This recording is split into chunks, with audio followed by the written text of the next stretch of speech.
کافر آئے سین حرم میں اور آ کے دعا کرتے ہیں، کہتے ہیں یا اللہ اگر تیرا یہ نبی سچا ہے، برحق ہے، تو یہ نشانی کے طور پہ ہمارے اوپر پتھروں کی بارش نازل کر۔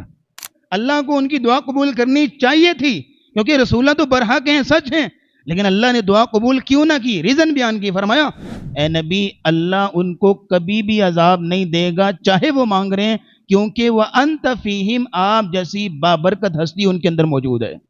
جب طائف میں لوگوں نے آپ پر پتھر برسائے، پہاڑوں کا فرشتہ رسول اللہ کے پاس آیا اور آ کے کہتا ہے مجھے ایک اشارہ کیجئے، دو پہاڑوں کے بیچ رکھ کے ان کو میں مسمار کر دوں، تباہ و برباد کر دوں۔ نبی کریم صلی اللہ علیہ وسلم نے فرمایا اے اللہ میری اس قوم کو ہدایت عطا کر دے، یہ لوگ نہیں جانتے میرے مقام کو، میرے مشن کو، میری دعوت کو نہیں جانتے، یا اللہ ان کو بخش دے کہ ہمارے نبی نے پتھر کھا کے بھی، اذیتیں تکلیفیں سہ کے بھی لوگوں کے لیے دعائیں کی ہیں، بد دعائیں نہیں کی۔ رسول اکرم صلی اللہ تعالیٰ علیہ وسلم تو کافروں کے لیے بھی رحمت بن کر آئے۔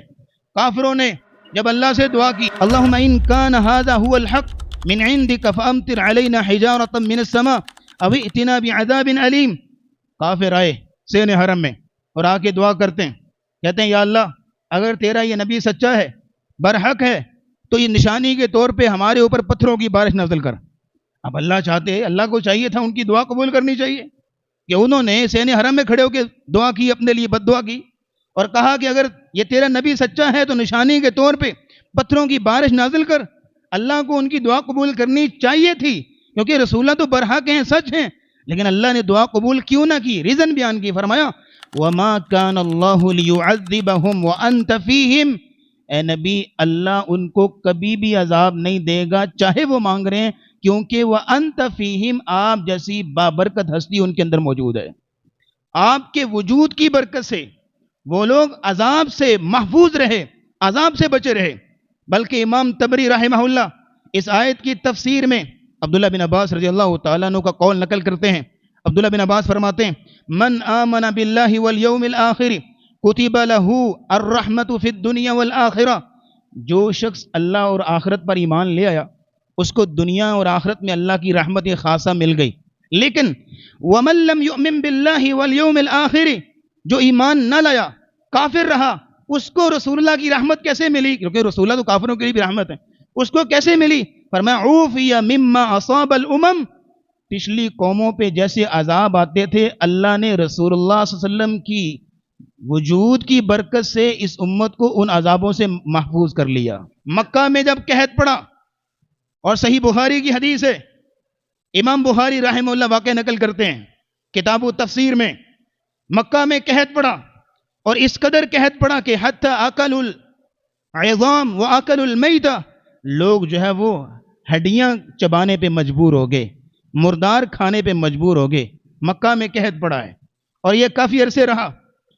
ابو سفیان رضی اللہ تعالیٰ عنہ بھی مسلمان نہیں ہوئے، رسول اللہ علیہ وسلم کے پاس تشریف لائے، آگے کہتے ہیں اے محمد صلی اللہ علیہ وسلم آپ صلہ رحمی کا درس دیتے ہیں، آپ ہمدردی اور خیرخواہی کا درس دیتے ہیں، آپ کا کنبہ قبیلہ خاندان یہ لوگ جو ہے وہ قحط میں مر رہے ہیں، آپ اپنے رب سے دعا کیوں نہیں کرتے کہ ہمارے اوپر رحمت نازل ہو اور اللہ رب العزت یہ سختی دور کر دے؟ ربنا اکشف عنا العذاب انا موقنون، ہم یقین لے، ہم ایمان لے آئے، یہ عذاب دور کر دیا جائے۔ نبی کریم صلی اللہ علیہ وسلم نے یہ نہ کہا تم وہی لوگ تھے نا کہ 3 سال شیب ابی طالب نے مجھے جو ہے وہ محصور کیے رکھا اور ہر چیز سے جو ہے مجھے محروم رکھا، اور تم وہی تھے۔ یہ اس طرح کا کوئی گلہ شکوہ نہ کیا، بلکہ فوراً اللہ رب العزت کے سامنے دعا کے لیے ہاتھ اٹھا لیے، اللہ رب العزت نے اسی دم اپنی رحمت کی برکھا نازل کرنا شروع کر دی۔ یہ رسول اللہ صلی اللہ علیہ وسلم کافروں کے لیے بھی رحمت بن کر آئے۔ یہ ہے رحمت عمومی، جو 2 گرامیٹیکل نقطے میں نے آپ کے سامنے رکھے۔ وما ارسلناک الا رحمتا، آپ سراسر رحمت ہیں، صرف اور صرف رحمت ہیں، اور آپ علیہ الصلوۃ والسلام ہر ایک کے لیے رحمت بن کر آئے۔ جب طائف میں لوگوں نے آپ پر پتھر برسائے اور ملک الجبال پہاڑوں کا فرشتہ رسول اللہ کے پاس آیا اور آ کے کہتا ہے مجھے ایک اشارہ کیجئے، 2 پہاڑوں کے بیچ رکھ کے ان کو میں مسمار کر دوں، تباہ و برباد کر دوں۔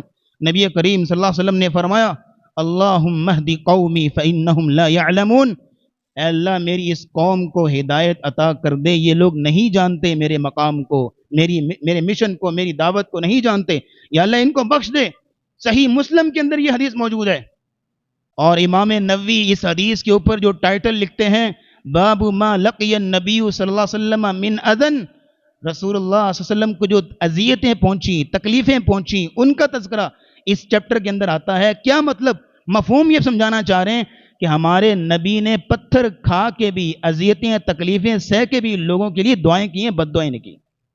اور آج معاملہ یہ ہے، سگے خون کے رشتے ہیں، سگے ماں باپ ہیں، سگی اولاد ہے، سگے بہن بھائی ہیں، لیکن ذرا سی بات پہ یوں جوریاں اٹھا کے بد دعائیں دی جاتی ہیں۔ ذرا سی بات پہ پتہ نہیں کیا کچھ جو ہے وہ تانے تشنیع کیا جاتا ہے۔